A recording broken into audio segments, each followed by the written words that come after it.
Kako se bliži vrijeme sadnje biljaka i uzgoja, polako se radujemo berbi sočnih plodova, ali već nas okupiraju misli o njihovoj zaštiti i prihrani.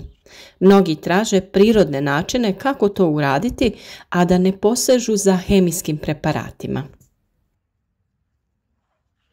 Mi na našem kanalu dijelimo razne savjete baš na tu temu, prirodnih hranjiva i preparata za zaštitu, a to je i tema današnjeg videa.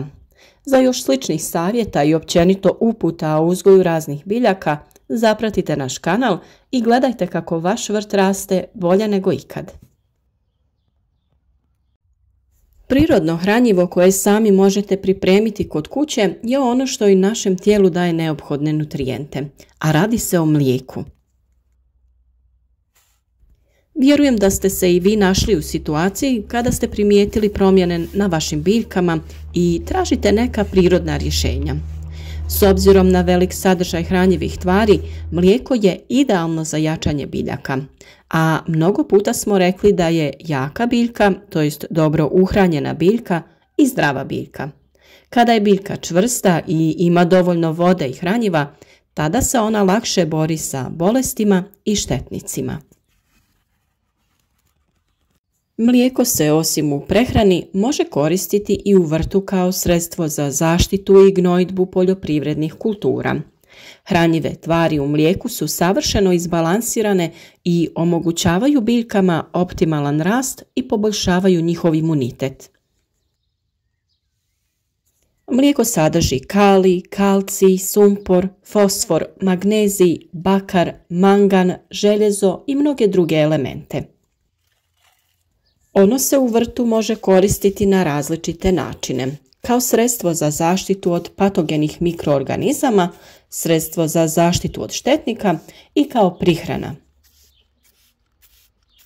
Kao hranjivo za biljke u vašem vrtu, mlijeko je idealna prihrana i kao pokretač raznih procesa u zemlji.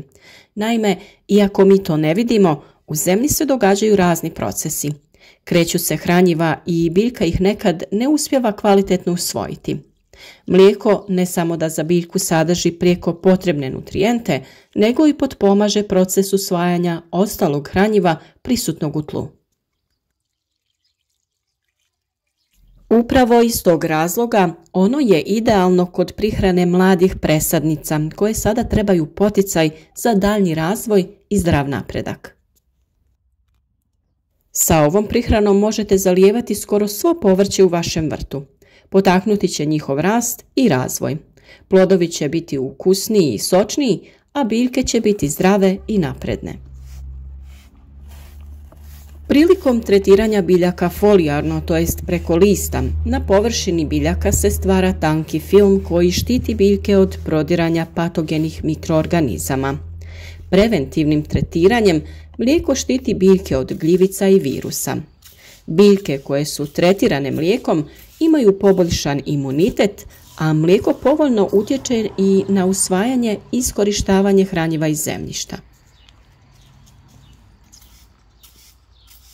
Prošetajte često kroz vaš vrt, pregledajte biljke kako bi na vrijeme riješili eventualne probleme. A inače se ovakvi preparati trebaju koristiti preventivno, a kada već primijetite neke promjene na biljkama, tada tretmane treba češće ponavljati. Ne brinite, ovo je prihrana koja je prirodna i sa njom ne možete pretjerati. Najbolje je upotrijebiti sirovo mlijeko koje nije podvrgnuto termičkoj obradi. Tokom termičke obrade gube se mnogi vitamini i ostali hranjivi sastojci. Ukoliko vam nije dostupno domaće mlijeko, tada u trgovini možete kupiti ono svježe, ali nikako trajno mlijeko. Mlijeko se može koristiti u zaštiti paradajza, krompira, patliđana, krastavca, tikvica i drugog povrća. Najčešće se koristi kao preventivna zaštita od plamenjače. Omjer u tom slučaju je 1:10, 1 dio mlijeka i 10 dijelova vode. U čistom obliku mlijeko se ne bi trebalo koristiti. Mi smo ovdje koristili 1 decilitar mlijeka i 1 litru vode. Potrebno je sve dobro promiješati i možete sa ovim rastvorom zalijevati vaše biljke, a možete ih folijarno tretirati. Sa ovim rastvorom prihranite vaše mlade biljke i presadnice, osigurajte im dobar početni razvoj i potaknite ih na usvajanje hranjiva iz tla. One će samim tim biti otpornije na bolesti i štetnike. Mliječni šećer laktozu ne mogu probaviti svi insekti. Zbog ove pojave mlijeko predstavlja zaštitno sredstvo od mnogih štetnika. Izuzetno je dobro dodati ga u kompost jer obogaćuje kompost hranjivim tvarima, poboljšava mikrobiološke aktivnosti i štiti kompost od mnogih štetnika. Zbog sadržaja kalija, mlijeko je odlično u zaštiti povrća u vrijeme plodonošenja, posebno za ishranu paradajza. Za sobne biljke možemo također da koristimo mlijeko, ali ga treba izbjegavati kada su u pitanju sukulenti, to jest kaktusi. Kod njih mlijeko može izazvati propadanje. Sredina ljeta je period kada se ostvaruju optimalni uslovi za razvoj gljivičnih bolesti na povrtnim kulturama. Temperature su visoke i nakon kiše se ostvaruju idealni uslovi za zarazu fitoftorom, to jest dolazi do pojave plamenjače. Ova bolest može u potpunosti uništiti paradajz i krompir. Tu u priču dolazi kombinacija mlijeka i sode bikarbone. Ovaj pripravak se priprema od 1 litre mlijeka, 1 supene kašike sode bikarbone i 10 litara vode, te se koristi preventivno za tretiranje povrća kako bi se spriječila pojava plamenjače i pepelnice.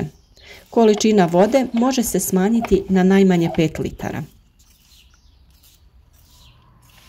Dok sa druge strane možete koristiti pripravak mlijeka, sode bikarbone i vode u odnosu 1 litra mlijeka, 1 supena kašika sode bikarbone i 4 litre vode. Pored ostalog povrća, sa ovim je najbolje preventivno tretirati krompir zbog plamenjače. Ovaj pripravak od mlijeka zaštitit će nadzemnu masu krompira od pojave ove bolesti, ali i spriječiti pojavu krompirove zlatice, jer ona i njene larve ne mogu da probave mlijeko. U proljeće je dobro započeti tretiranje grma ruže sa otopinom mlijeka i vode. Tretman se ponavlja svakih 7 do 10 dana tokom 2 mjeseca. Mlijeko će zaštititi ružu od bolesti i štetnika. Vaše voćke također možete tretirati sa ovim sredstvima i ukloniti nametnike poput biljnih ušiju. Opet razblažite mlijeko i vodu u omjeru 1:10, a možete dodati i 1 veliku kašiku sode bikarbone. Sve dobro sjedinite i prskajte vaše voćke, posebno sa donje strane listova.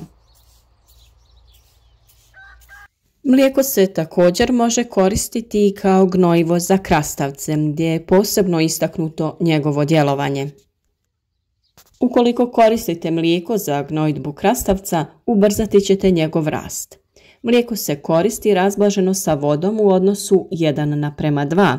Gnojidbu je potrebno redovito ponavljati svako 15 dana. Mlijeko se može koristiti i kao zaštita od bijele leptiraste uši.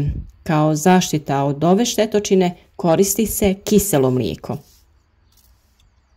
Naime, 250 ml kiselog mlijeka razredi se sa 1 litrom vode. Sa ovom mješavinom potrebno je dobro poprskati biljke, posebno njihovu donju stranu listova. S obzirom da se veliki trud ulaže u uzgoj presadnica, pa nakon toga i u sam uzgoj biljaka, nedvojbeno je da treba biti uporan sa redovnim korištenjem ovakve vrste prirodnih pripravaka. Biljke je potrebno prihranjivati od samog početka uzgoja i naravno zaštititi kako bi bile snažne i plodonosne. U narednom periodu pripremamo vam još savjeta vezanih za prihranu i zaštitu biljaka, a naravno i sve detalje oko uzgoja svih vrsta voća i povrća. Pa zapratite naš kanal ukoliko želite biti u toku sa radovima u vrtu. Podržite naš rad, ostavite like ili podijelite video na vašim društvenim mrežama kako bi i drugi imali korist od naših savjeta.